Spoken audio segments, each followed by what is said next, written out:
नमस्कार दोस्तों, आज हम बात करेंगे भारत और कनाडा के बीच हालिया तनाव के बारे में।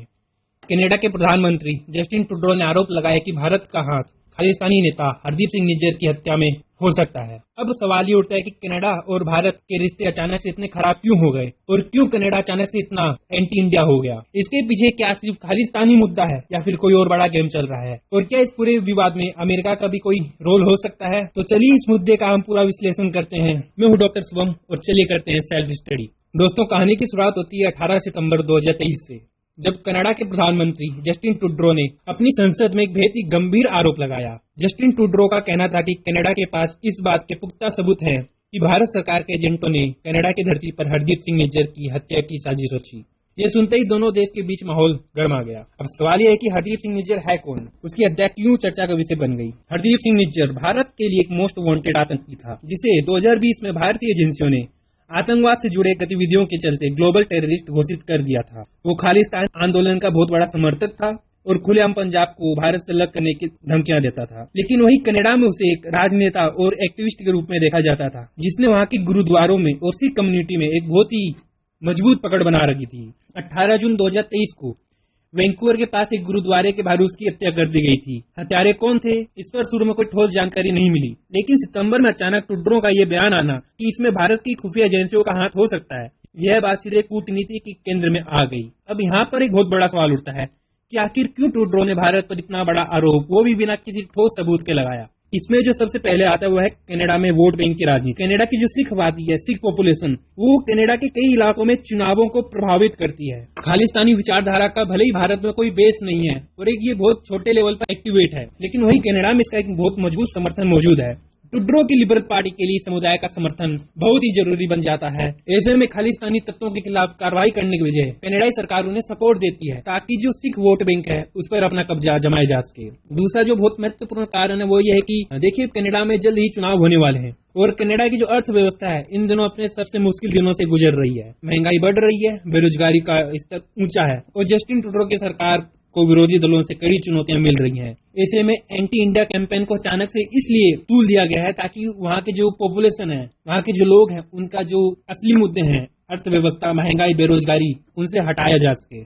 और जैसे ही ट्रूडो ने संसद में भारत पर यह आरोप लगाए, भारत ने भी ट्रूडो के इन आरोपों को पूरी तरह से खारिज कर दिया। भारत के विदेश मंत्रालय ने साफ साफ कहा कि ये आरोप बेबुनियाद और राजनीति से प्रेरित है, और इसके साथ ही भारत ने कनाडा के एक वरिष्ठ राजनयिक को निष्कासित कर दिया। देखिए, भारत का ये सख्त रुख दिखाता है कि वो अपने राष्ट्र सम्मान और कूटनीतिक गरिमा से समझौता करने के मूड में फिलहाल तो बिल्कुल नहीं है। लेकिन अब सवाल ये उठता है कि आखिर ट्रूडो ने इस समय ऐसे आरोप क्यों लगाए। क्या ये सिर्फ एक हत्या की जांच का मामला है या फिर इसके पीछे कोई ना कोई गहरी रणनीति छुपी हुई है। दोस्तों, अब जानने वाली सबसे महत्वपूर्ण जो बात है वो ये कि खालिस्तान का जो मुद्दा है वह भारत से उठकर कनाडा कैसे पहुंच गया। तो इसका जो सबसे बड़ा कारण वो है वोट बैंक की पॉलिटिक्स। क्योंकि अगर आप खालिस्तान के इतिहास के बारे में देखेंगे, खालिस्तानी आंदोलन कैसे शुरू हुई, अगर आप इसके बारे में थोड़ा जानेंगे कि खालिस्तान की मांग 1980 के दशक में पंजाब में एक अलग राष्ट्र जो कि खालिस्तान की मांग को लेकर जोर पकड़ने लगी थी, और यह आंदोलन तब हिंसक हो गया जब ऑपरेशन ब्लू स्टार के दौरान भारतीय सेना ने अमृतसर के स्वर्ण मंदिर में छिपे उग्रवादियों पर कार्रवाई की थी। और इसके बाद इंदिरा गांधी की हत्या, पंजाब में आतंकवाद का बढ़ता प्रभाव, इन सब चीजों ने खालिस्तान आंदोलन को अंतर्राष्ट्रीय स्तर पर पहचान दिलाई थी।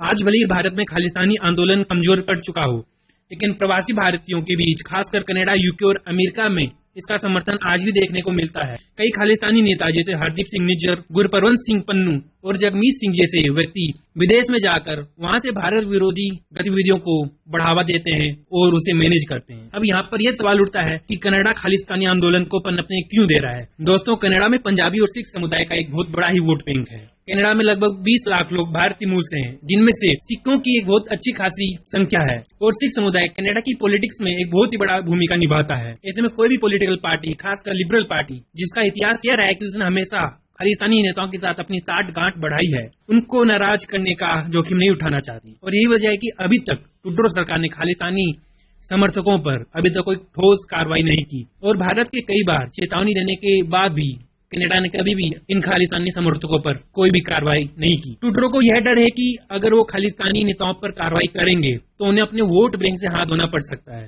2019 के चुनावों में भी उन्होंने खालिस्तानी नेताओं के साथ गठबंधन करके अपनी सरकार बनाई थी, और यह इस बात का संकेत भी करता है कि वह इस मुद्दे पर बहुत नरम रुख अपनाए हुए हैं।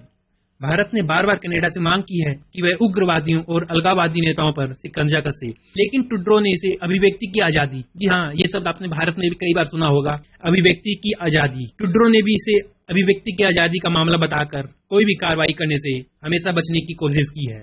और यही सबसे बड़ा कारण है कि भारत और कनाडा के जो रिश्ते किसी समय बहुत अच्छे हुआ करते थे, उनमें धीरे धीरे से खटास आनी शुरू हो गई। दोस्तों, अब ये भी सवाल बहुत अहम है कि क्या खालिस्तानी मुद्दा सिर्फ कनाडा तक ही सीमित है या फिर इसके तार कहीं ना कहीं एक बहुत बड़ी अंतर्राष्ट्रीय साजिश से जुड़े हुए हैं। तो इसमें सबसे पहले आता है पाकिस्तान। जी हाँ, पाकिस्तान की जो खुफिया एजेंसी ISI, वो लंबे समय से इस आंदोलन को हवा देती रही है। आज के समय ही नहीं बल्कि हमेशा से पाकिस्तान का एक ही मकसद रहा है, भारत में अनस्टेबिलिटी फैलाना। ऐसे में कनाडा में सक्रिय रूप से जो खालिस्तानी संगठन है वो अक्सर ISI के संपर्क में रहते हैं। और ये हमने तब देखा जब 2020 में रेफरेंडम 2020 जैसे अभियान चलाए गए। पहले जो बात थी वो सिर्फ प्रोटेस्ट तक सीमित थी, लेकिन अब कनाडा में प्रोटेस्ट तक की बात नहीं रुकी है। अब वहाँ पर डेली कोई ना कोई नया ड्रामा क्रिएट किया जाता है।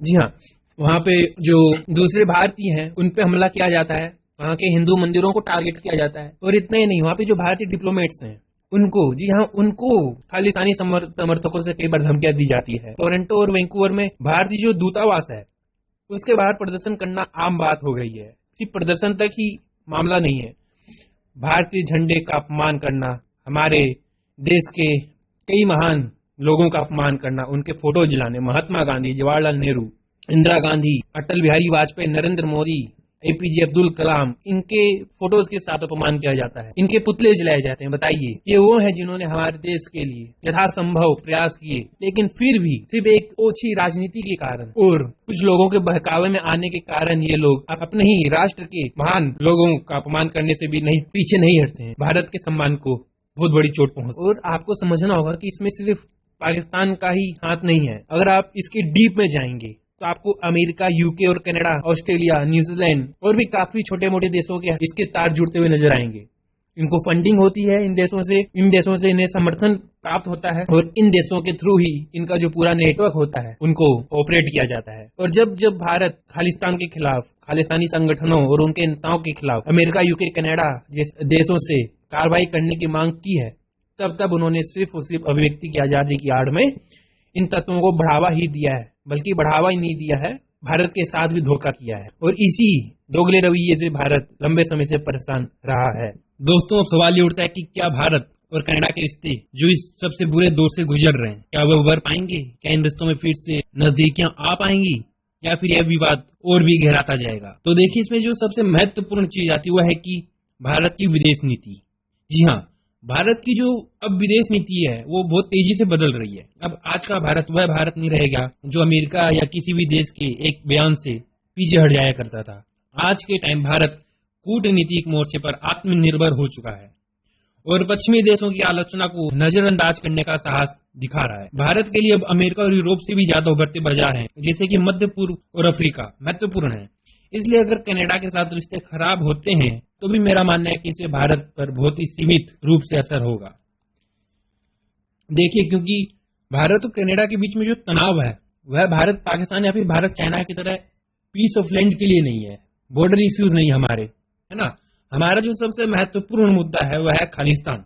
एक तरफ जहां भारत के लिए खालिस्तानी गतिविधियां राष्ट्रीय सुरक्षा का मुद्दा है, वहीं कनाडा इसे फ्रीडम ऑफ एक्सप्रेशन का सवाल मानता है। तो इसमें देखिए, रिश्तों में तब तक सुधार नहीं होने की गुंजाइश है जब तक कनाडा अपनी धरती पर खालिस्तानियों की दुकान बंद नहीं कर लेता और खालिस्तानियों पर सख्त कार्रवाई नहीं करता, तब तक भारत के साथ तनाव जारी रहने की पूरी संभावना है। साथ ही आपको ये देखने को मिल सकता है कि आने वाले दिनों में भारत इस मुद्दे को अंतर्राष्ट्रीय स्तर पर उठाने की भी कोशिश करेगा, ताकि अन्य देश भी इस मुद्दे पर अपने रुख स्पष्ट कर सकें। और इन सब के बीच में अगर कोई एक चीज है जिसपे सबसे ज्यादा असर पड़ेगा वह है व्यापार। जी हाँ, भारत और कनाडा के जो व्यापारिक रिश्ते हैं ये थोड़े बहुत प्रभावित होंगे। कनाडा से भारत को काफी मात्रा में पल्सेज, खनिज पदार्थ आयात होते हैं। वहीं भारतीय कंपनियां भी कनाडा में टेक और IT क्षेत्र में निवेश कर रही हैं। हालांकि अगर राजनीतिक तनाव बढ़ता है तो इन व्यापारिक रिश्तों पर भी असर पड़ने की पूरी संभावना है। दोनों देशों के लिए आर्थिक नुकसान का खतरा बढ़ता रहेगा, खासकर कनाडा के लिए जो भारत जैसे बड़े बाजार से खासकर कनाडा के लिए जो भारत जैसे एक बहुत बड़े बाजार से दूर नहीं होना चाहेगा। फिलहाल आपको ये मान के चलना पड़ेगा कि जब तक कनाडा में चुनाव खत्म नहीं हो जाते तब तक आपको कनाडा से इस तरह की एंटी इंडिया जो है एक्टिविटीज देखने को मिलती रहेंगी। तो दोस्तों, आप क्या सोचते हैं? क्या ये विवाद जल्द ही सुलझ पाएगा या हम भारत कनाडा के रिश्तों को लंबे समय तक तनावपूर्ण देखते रहेंगे? अपनी राय हमें कमेंट्स में जरूर बताएं।